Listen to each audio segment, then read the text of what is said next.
మనందరం కూడా చిన్నప్పుడు ఒక కథ వినేవాళ్ళం. ఒక రాజుగారికి 7 కొడుకులు. వారు వేటకు వెళ్ళి తెచ్చినటువంటి ఒక చేప ఎండలేదు.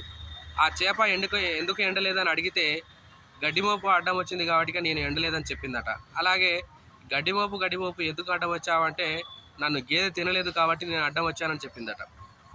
ప్రస్తుత కాంగ్రెస్ ప్రభుత్వ వైఖరి కూడా ఏదో ఒక కారణం చెప్పడం కూడా అలాగే అనిపిస్తుంది. ఎలక్షన్లో గెలిచిన తర్వాత 6 గ్యారెంటీల పథకం అమలు చేస్తానన్నటువంటి కాంగ్రెస్ ప్రభుత్వం ఖజానాలో పైసలు లేవు కాబట్టి అమలు చేయలేకపోతున్నాం.